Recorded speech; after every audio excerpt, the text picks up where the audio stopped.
Hello বন্ধুরা, কেমন আছো সবাই? আমি আছি ঠিকঠাক মোটামুটি। একটু প্যাকিং ফ্যাকিং চলছে, এই মাসে বাড়ি যাবো। তো চলো আজকে একটা নতুন জায়গায় নিয়ে যাবো। তো আজকে জায়গাটা হচ্ছে একটা অ্যাকুরিয়াম আছে, একদম পোর্টসমাউথের এজে। ওখানে যাবো। অ্যাকুরিয়ামটাতে আমি 2021 না 22-এ মনে নেই খুব একটা, গেছিলাম একবার। খুবই ভালো অ্যাকুরিয়ামটা। তো ওটা তোমাদের কাছে ঘুরিয়ে দেখাবো। কি রে, তুই প্রত্যেক সপ্তাহে এত ঘুরতে যাস পয়সা পাস করতে তুই এত? ওটার একটা সিক্রেট আছে, ওটা পরে বলবো। তাছাড়া তোমাদেরকে সব ঘুরিয়ে দেখাতে আমার খুব ভালোই লাগে। তো যাই হোক, অনেক বাজে কথা হলো। স্নান ফান করে নিয়েছি, চুল ফুল কেটে নিয়েছি, পুরো ঝিঙ্কু হয়ে গেছি। এবার বেরোবো। So stay tuned with me. তো আমি বেরিয়ে পড়েছি ফাইনালি। শুধু আমি না, আরেকজন আসছে। মেকআপ ফেকআপ করতে টাইম লাগে তো। ওয়েদারটা তো চরম ওয়েদার। আকাশের রঙের সাথে আমার সানগ্লাস মিলে গেছে। তো চলো আজকে যাওয়া যাক। বাসে করে যাবো, বেশিক্ষণ লাগবে না, 20-25 মিনিট লাগবে। আধা ঘন্টা ধরে বাসের জন্য দাঁড়িয়ে আছি, কখন বাস আসবে কে জানে। 5 ঘন্টা দাঁড়িয়ে থাকার পরে বাসে উঠলে যা ওরকম মজা হয়, হি হি, কি মজা পেয়েছি। চলো।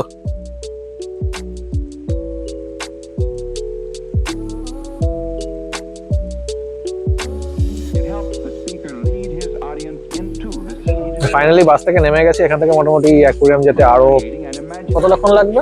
15 মিনিট, 10 থেকে 15 মিনিট লাগবে। তো এই উইকটা কিন্তু হচ্ছে ডি-ডে উইক। ডি-ডে মানে তো তোমরা জানো, নরম্যান্ডি বিচে 1944 6 জুনে যে জার্মানদের উপর ইনভেশনটা হয়েছিল, জার্মানদের তাড়ানোর জন্য, ফ্রান্সকে ফ্রি করানোর জন্য। তো তার মধ্যে 80% ব্রিটিশ সোলজার্স ছিল তারা। তো তাদের মেমোরি নিয়ে এই উইকটাকে সেলিব্রেট করা হয়। তো আজকে যেহেতু স্যাটারডে, প্রচুর ভিড়। তো চলো আগে অ্যাকোয়ারিয়ামটাতে যাই।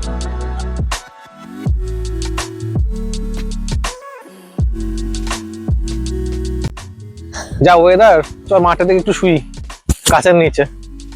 থাক, তাহলে আর অ্যাকুয়ারিয়াম দেখতে হবে না আজকে। আমার তো হেভি শুতে ইচ্ছে করছে। গিয়ে শুয়ে পর, আমি বাড়ি চলে যাচ্ছি। ঘুমিয়ে পড়বো এখানে।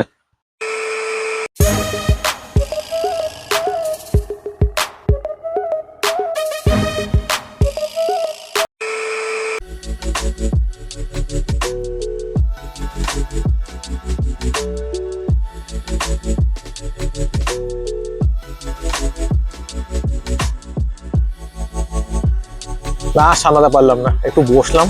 এবার ভাবছি একটু শোবো, শুয়ে দেখি কেমন লাগে। ও হেভি, আকাশটা দেখবে।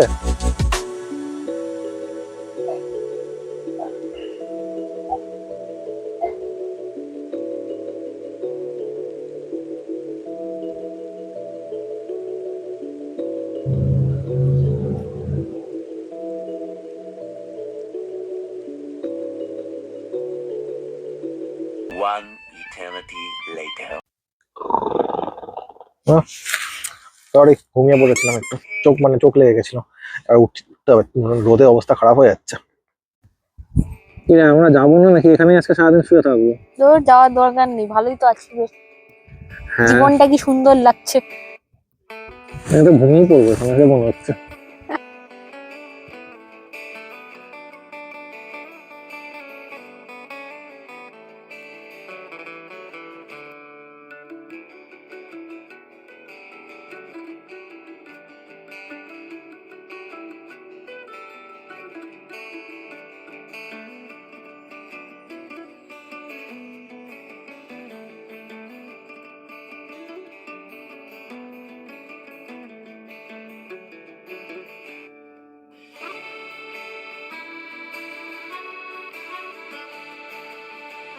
এইগুলো হচ্ছে সি অ্যানেমনি। সি অ্যানেমনি তো তোমাকে আগেই দেখিয়েছিলাম এডিনবারা জুতে। আর এটা হলো সি আর্চিন। কখনো পা দিও না এটার উপরে, অবস্থা খারাপ হয়ে যায়।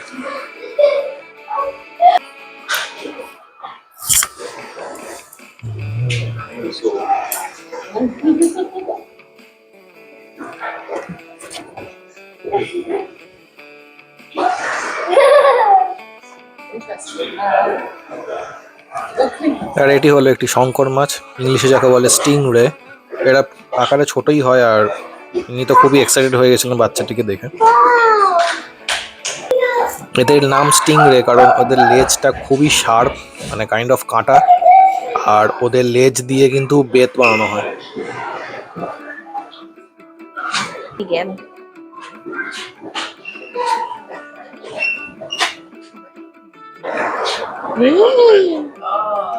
এই বড় পুলটাতে শার্কের কিছু ভ্যারাইটি ছিল, কিছু কই ফিশ ছিল, আর স্টিং রের অনেক রকমের ভ্যারাইটি ছিল, লাইক লেপার্ড স্টিং রে ছিল। আর আমি যেখানেই যাচ্ছি এই বাবু তো ছপাত ছপাত করে চলে আসছে, তা আমি টাচ করিনি, টাচ করা বারণ, বাট খুবই ইচ্ছা করছিল একবার একটু টাচ করতে। এটা হলো একটা জায়ান্ট ব্লু লবস্টার, মানে মিলিয়নে একটা হয়, আর খুবই রেয়ার এটা।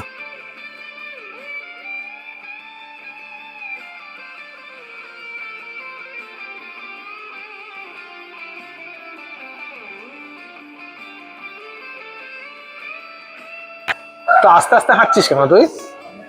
এটি হলো একটা বানানা মোড়ে ইল। যদিও এই ইল কিন্তু কোনো ইলেকট্রিসিটি জেনারেট করতে পারে না, কিন্তু এদের বাইট ফোর্সে মানুষের আঙ্গুল কেটে নিতে পারে, সো বি কেয়ারফুল। আর এটা হলো লায়ন ফিশ, তোমরা নিশ্চয়ই সবাই জানো ওয়ার্ল্ডের সব থেকে, মানে সব থেকে বলবো না, one of the deadliest fish. পিঠে যে স্পাইনস গুলো দেখছো এইগুলোর মধ্যেই কাঁটাগুলো থাকে, যেটা হচ্ছে নিউরোটক্সিন।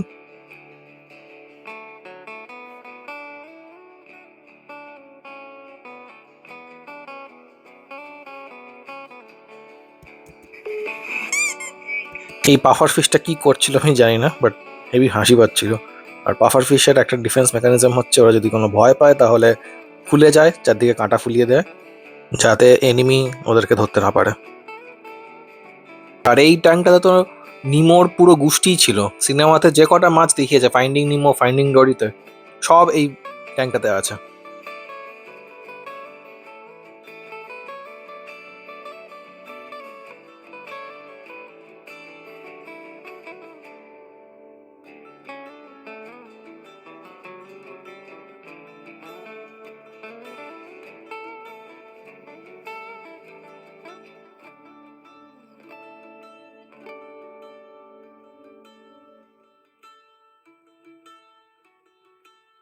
অ্যাকোয়ারিয়ামের এই পার্টটাই আমার সব থেকে ফেভারিট, এই পাথওয়েটা পুরো ওপর দিয়ে দেখা যায় মাছগুলো যাচ্ছে যে, অ্যান্ড সত্যি খুব ভালো লাগে দেখতে।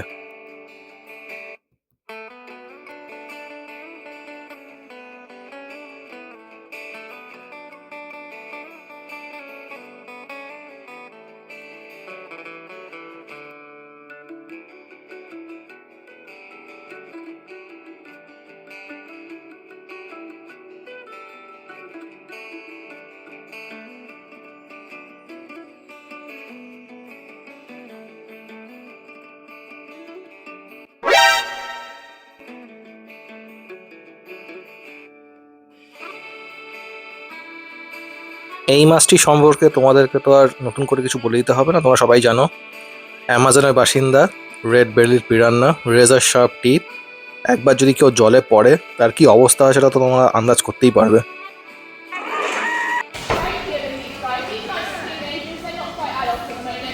Little house is still quite young, but when they first hatch out of the egg, they look very different to how they do now. Their stripes are very defined. Have a little bit that sticks outwards. That is their horns, which is where they get their name horn shark from. And this means that when they get attempted to be eaten, they will just give a little spike to whatever animal's trying to eat them, and then they will get spat back out. If anyone saw the new recent edition of Planet Earth,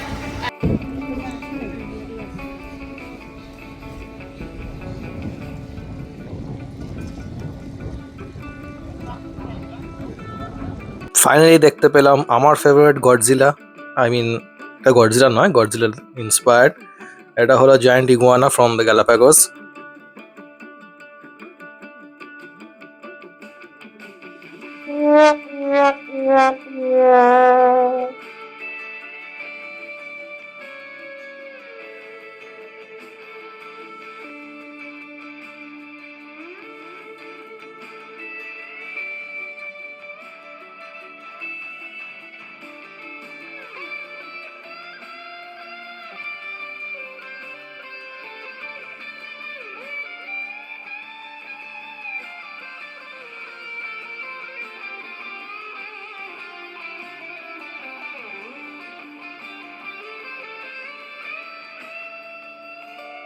এখানে দেখছিলাম কি করে tank পরিষ্কার করা হয়। আর এই দুটো clown fish বেচারা আটকে পড়ে গেছে, বুঝতে পারছে না বেরোবে না ভেতরে থাকবে। बंद करो हाथ जोड़ के मैं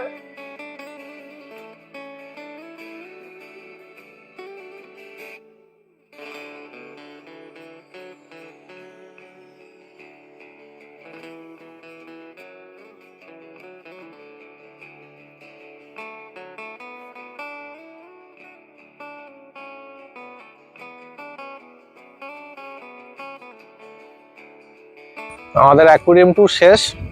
পাশেই একটা জায়গা আছে, এখান থেকে পুরো ইংলিশ চ্যানেলটা দেখা যায়, সামনে একটা ছোট কাসেলও আছে। তো ওয়েদারটা এতটাই সুন্দর, এখানে আমরা একটু 5-10 মিনিট বসবো, বসে তারপর ব্যাক করবো, খেতেও হবে, খিদে পাচ্ছে এবার।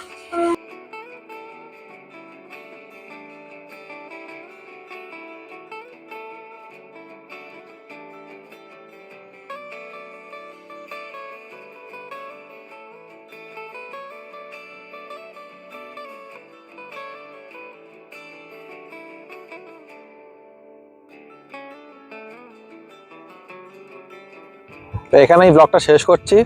দেখো ভিডিওটা ভালো লাগবে। আয়োজন তো শুয়েই পড়েছে এখানে, ঠিক আছে, শুয়ে থাক, শোয়ার মতনই যায়। হ্যাঁ ঠিক আছে, ভিডিওটা ভালো লাগে থাকলে please like, comment, share, subscribe করো। ভালো থেকো, পরের ভিডিওতে দেখা হচ্ছে আবার। বাই।